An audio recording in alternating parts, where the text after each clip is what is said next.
नमस्कार। आज अगर सच पूछिए तो अपने जीवन में पहली बार अपने छोटे बेटे की प्रेरणा से इस नए YouTube चैनल पर, जिसकी व्याख्या बाद में मैं करूँगा, मैं आप सबसे मुखातिब होना चाहता हूँ और उसके पहले मैं अपने बारे में कुछ बता देना उचित समझूंगा। मैं शिवशंकर सिंह,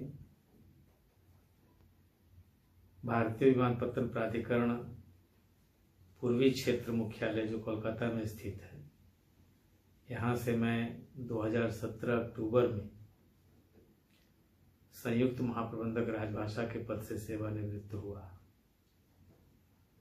और प्राधिकरण के पहले मैं अध्यापन से जुड़ा हुआ था और ऑफिस में भी ऐसा है कि कुछ ऐसा ही हमारा काम था जिसमें कि अध्ययन अध्यापन भी मुख्य उसका भाग था। तो यूँ कहिए कि अध्यापन से लगाव हमेशा रहा है और हमारे कुछ साथी हुआ करते थे। उन लोगों की प्रेरणा से कभी कभी मैंने कुछ लिखना शुरू किया। छोटी छोटी कविताएं जिन्हें आप हाइकू के नाम से जानते हैं, क्षणिकाएं भी कहते हैं। तो क्षणिकाओं के माध्यम से धीरे धीरे कुछ कवियों को पढ़ करके उनसे प्रेरित होकर के मैंने सोचा कि मैं भी कुछ प्रयास करूं और बस यूं ही कुछ लिखने लगा अपने अंदाज में। प्रेरणा लेता था बड़े कवियों से और अपने विचार, अपने शब्द जोड़ करके तोड़ करके, अगर कोई मजा हुआ कवि होगा तो यही कहेगा कि ये नकल मार रहा है, लेकिन ऐसी बात नहीं है। हाँ, ये सत्य है कि मैं प्रेरित होता हूँ और जिनसे मैं प्रेरणा लेता हूँ उनके बारे में कहता भी हूँ कि हमारी कविता पर अमुक कवि की छाप है। इसमें मुझे कोई गुरेज नहीं है और कोई संकोच नहीं होता है, क्योंकि मैं कभी भी ये क्लेम नहीं करता, ये दावा नहीं करता कि मैं बहुत बड़ा रचनाकार हूँ। कुछ बोलना, पढ़ना, पढ़ाना अच्छा लगता है और मेरी कोशिश रहेगी कि मैं जो कुछ भी लिख पाया हूँ या लिख रहा हूँ वो बीच बीच में आपसे साझा करूँ और आप सबका आशीर्वाद अगर मिले तो लिखने के प्रति उत्साह जो है वो बना रहेगा।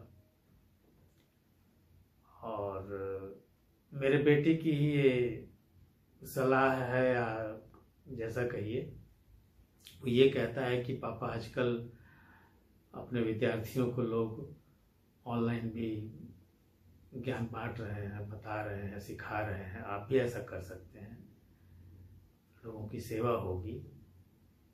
तो मैं आजकल एक हायर सेकेंडरी स्कूल में सीनियर क्लासेस में यानी 11th 12th में हिंदी की कक्षाएं लेता हूँ। तो निःशुल्क सेवा दे रहा हूँ, कोई मैं स्कूल से कोई किसी तरह का शुल्क या कोई फीस नहीं लेता। और रिटायरमेंट के बाद मेरी यही इच्छा थी कि मैं कहीं व्यस्त रहूँगा तो तन मन दोनों ठीक रहेंगे और मानसिक तौर पे स्वस्थ रहना बहुत ज़रूरी है। तो मैं विद्यालय में भी अपनी सेवाएं दे रहा हूँ। तो बीच बीच में कविताओं के माध्यम से आपके सामने मैं आऊँगा और बच्चों के लिए, हमारे स्कूल के विद्यार्थियों के लिए और भी जो लोग हैं इंटरेस्टेड हैं, वेस्ट बंगाल बोर्ड का जो हिंदी का सिलेबस है उसमें जो बातें हैं, जो चैप्टर्स हैं, चाहे वो गद्य के हों या पद्य के हों, उनसे रिलेटेड कुछ बातें मैं करना चाहूँगा। किसी पाठ की व्याख्या हो या उसके बारे में कुछ बच्चों को बताया जा सके, तो मेरी कोशिश रहेगी कि मैं अपनी सेवा YouTube के माध्यम से पेश करूं और लोगों के काम आ सकूं। बस मुझे बड़ा अच्छा लगता है अगर किसी के मैं काम आ गया, मेरी सेवा से किसी को संतुष्टि मिली तो मुझे अच्छा लगता है। ये अपने मन के सुकून के लिए, अपने मन की शांति के लिए मैं करता हूँ। अंत में मैं आपसे विदा लूँ उसके पहले यही मेरा अनुरोध होगा, मेरी गुजारिश होगी कि हर सप्ताह मैं किसी चीज़ के माध्यम से, चाहे वो स्कूल के पाठ्यक्रम से संबंधित हो या मेरी कोई कविता हो, उसके माध्यम से मैं आप सबके सामने आता रहूँगा और आप सब मेरा उत्साहवर्धन करते रहें। इस चैनल को लाइक करें, पसंद करें, सब्सक्राइब करें। और इसमें आपका कुछ नहीं लगता, लेकिन मुझे एक प्रेरणा मिलती है, मेरा उत्साह बढ़ेगा और मेरा उत्साह बढ़ाने के लिए आपसे गुजारिश है। Thank you.